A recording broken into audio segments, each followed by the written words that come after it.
है, इसमें देखो सबसे पहले तुम लोग जब प्रोजेक्ट तैयार करोगे तो नेम ऑफ द प्रोजेक्ट रहेगा यहाँ पर, ठीक है, name of the project.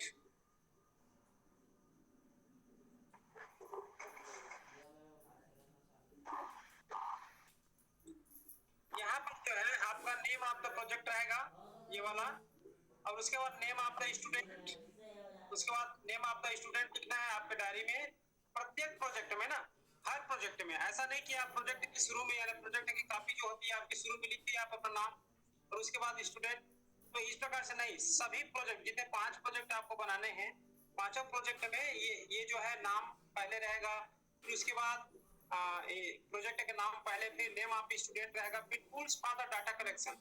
Tools for the data collection important है भाई बहुत। इतने दिन तक तुम लोग जितने भी प्रोजेक्ट जमा कर रहे थे उसमें tools for the data collection के लिए किसी प्रकार की कोई एक्टिविटीज तुम लोगों ने नहीं किया। तो टूल्स फॉर डाटा कलेक्शन में क्या होगा, जैसे तुम लोग जो प्रोजेक्ट तुम लोग बना रहे हैं उसके लिए सूचनाएं कहाँ से एकत्रित किए। इसका मतलब ये होता है कि जो तुम लोग प्रोजेक्ट जो बना रहे हो उसके लिए डाटा तुम लोग कहाँ से जो है कलेक्ट किए। तो जैसे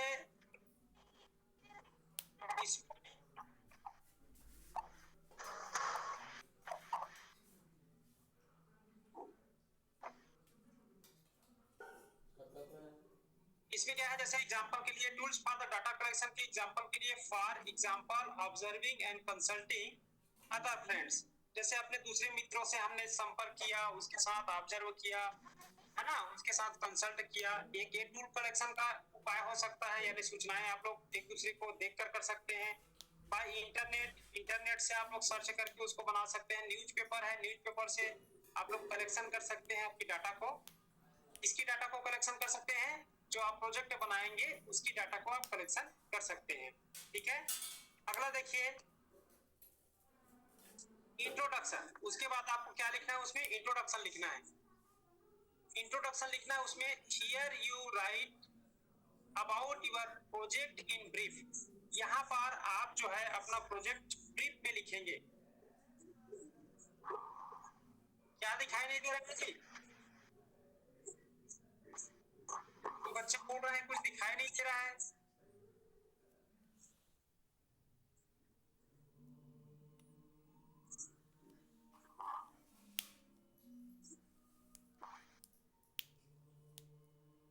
अभी भी कोई प्रॉब्लम है क्या, आप लोग बताओ, कोई समस्या है क्या, कहीं पर आवाज आ रही है, पिक्चर दिखाई दे रही है? जी सर, नहीं है कोई समस्या, प्रॉब्लम नहीं है। तो यहाँ पर देखिए आपको उसके बाद फिर क्या लिखना है, ये देखिए पहला हो गया आपका, उसके बाद ये दूसरा हो गया, ये तीसरा, और ये चौथा पॉइंट में इंट्रोडक्शन हो गया। इंट्रोडक्शन में क्या है, here you right about your project in brief. यहाँ पर आप अपने प्रोजेक्ट के बारे में संक्षेप में लिखेंगे, संक्षेप में लिखेंगे, ठीक है। यहाँ पर आप जो है अपने प्रोजेक्ट के बारे में संक्षेप में लिखेंगे, संक्षेप मतलब 5 या 10 लाइन में लिखेंगे। उसके बाद आप अपने प्रोजेक्ट का रिपोर्ट तैयार करेंगे। Here you right consolidated data I all your numerical data and other perfect data. यहाँ पर जो है आप अपना कंसोलिडेटेड डाटा मतलब जो डाटा आपने कलेक्ट किया है, यानी जो सूचनाएं आप कलेक्ट किए हैं, जैसे मान लो हम कहते हैं कि आप एक प्रोजेक्ट तैयार कीजिए जिसमें आपके गांव में जितने भी क्या कहते हैं पीपल है, जितने भी पीपल हैं उसमें से जितने गरीबी रेखा के नीचे आते हैं, यानी बिलो पॉवर्टी लाइन आते हैं, उनकी एक आप प्रोजेक्ट तैयार कीजिए, वो ऐसा क्यों है और वो उनकी संख्या कितनी है और वो किस प्रकार के ज्यादा कौन सी कैटेगरी से बिलोंग अधिक रूप से करते हैं। तो इस प्रकार से यदि हम बोलते हैं तो आपको डाटा कलेक्शन करना पड़ेगा। और डाटा कलेक्शन के लिए क्या क्या करेंगे, आप अपने सरपंच से संपर्क करेंगे, पंच से संपर्क करेंगे, उसके बाद फिर जो उनकी सिचुएशन है उसको आप निरीक्षण करेंगे, परीक्षण करेंगे। उसके बाद फिर आप उसको क्या करेंगे, आप लोग अपना स्पीकर रखिए।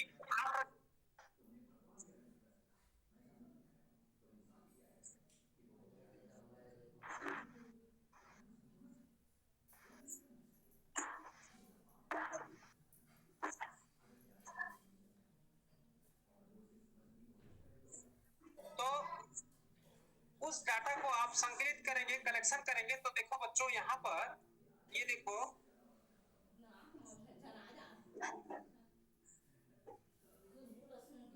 यहाँ पर देखो ये सीरियल नंबर दिया हुआ है। ऐसे ही आपको कॉलम बनाना है, serial number, name of the person, player etcetera.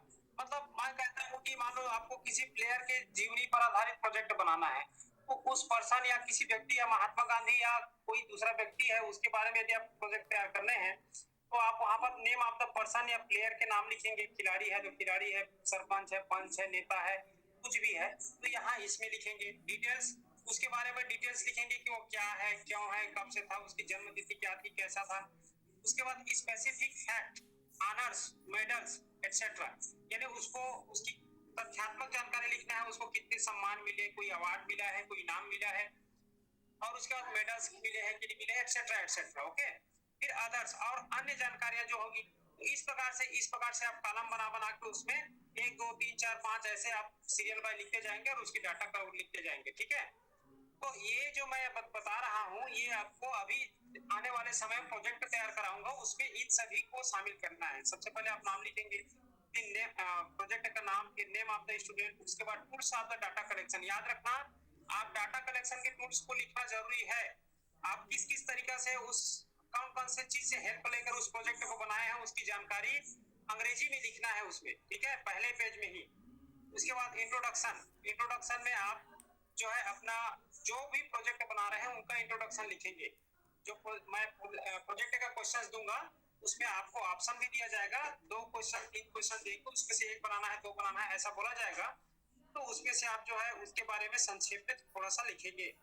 उसके बाद रिपोर्ट लिखेंगे, here you right consolidated data. Consolidated data मतलब होता है जो भी डाटा आप मतलब जो सूचनाएं आप एकत्रित किए, जो जानकारी एकत्रित किए हैं आपके प्रोजेक्ट के लिए, उस जानकारी को आप क्या करेंगे, उसको उसकी तथ्यात्मक जानकारियों को आप नीचे जो सूची है उसमें लिखेंगे, एक सूची बनाकर उसमें लिखेंगे। ओके, तो ये हो गया आपका रिपोर्ट, है ना। उसके बारे में रिपोर्ट आप तैयार करेंगे। फिर उसके बाद आप जो है अगला स्थान में क्या करेंगे, प्रिंसू बेटा उसमें नेट खत्म हो जाएगा, तुम लोग ऐसा मत करो, बार बार बोल रहा हूँ, तुम्हारा पढ़ाई होती है।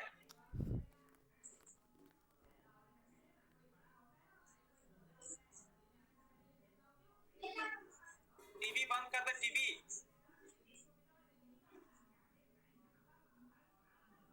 अब नंबर 5, आपका नंबर 5 जो पॉइंट बनता है फाइंडिंग्स। फाइंडिंग्स मतलब होता है आपको उस प्रोजेक्ट तैयार करने में क्या अनुभव हुआ।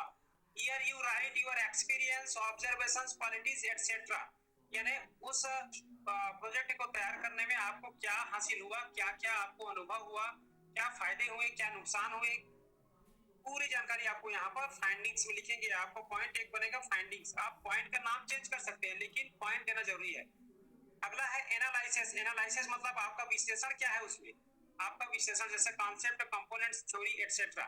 एनालिसिस मतलब होता है आपका कॉन्सेप्ट, उस प्रोजेक्ट तैयार किए, उस प्रोजेक्ट का कॉन्सेप्ट क्या था, यानी उससे समझ क्या थी। कंपोनेंट्स मतलब होती है उसकी पूरी जो रणनीति कैसी थी। ठीक है, उसमें एनालिसिस आप कैसे कर रहे थे उसकी जानकारी आपको उसमें डालना है। उसके बाद आपको कंक्लूजन यानी उपसंहार लिखना है। कंक्लूजन मतलब एंडिंग लिखना है उसका, कि संक्षेप में लिखना है कि मैंने इस प्रकार से इसको तैयार किया, यहाँ मुझे ऐसी ऐसी जानकारी हासिल हुई और इस प्रकार से हमने इसको इस प्रोजेक्ट को कंप्लीट किया है। आप पूरा डिटेल में वहां पर कंक्लूजन में लिखेंगे। रिपोर्टेड बाय यहाँ आपका नाम रहेगा। Here you right your name and class etcetera. Reported by मतलब होता है जो उस प्रोजेक्ट को तैयार करने वाला है। डायरेक्टेड बाय मतलब किसी का आप सलाह लेते हैं, किसी से आप पूछते हैं कि भैया आप मुझे प्रोजेक्ट तैयार करवा दो, है ना। कोई टीचर है, सर आप मुझे प्रोजेक्ट तैयार करने में हेल्प कर दो, तो उस आदमी का नाम यहाँ पर डायरेक्शन में यानी उसके निर्देशन में मैंने इसको बनाया है, ये लिख सकते हो। और यदि मुझसे सलाह लेते हो या मैं क्वेश्चन देता हूँ तो इस यहाँ पर मेरा नाम ऑलरेडी आ जाता है। ठीक है, तो यहाँ पर जो है अपने टीचर का नाम आप लिख सकते हैं जो आपको प्रोजेक्ट दे रहा है। ठीक है बच्चों, तो यहाँ तक ये समझ में आ गया होगा मुझे उम्मीद है। अब इसके बाद आपको ये सभी आप स्क्रीनशॉट करके रख लीजिए, सभी आप स्क्रीनशॉट करके इसको रख लीजिए और उसके बाद फिर निश्चित रूप से इसी के बेस में आपका प्रोजेक्ट तैयार करना है, ठीक है। ये सभी प्रश्न नहीं है, केवल आपको समझाने के लिए कि आप प्रोजेक्ट कैसे बनाने हैं, उसको समझाने के लिए मैंने इसको क्लास में बताया, ठीक है बच्चों। अब इसके बाद हम अगले स्लाइड में जाएंगे।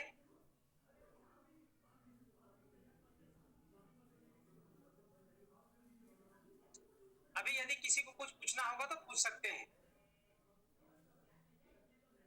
प्रोजेक्ट से संबंधित कोई क्वेश्चन होगा आपके मन में तो आप पूछ सकते हैं, ठीक है।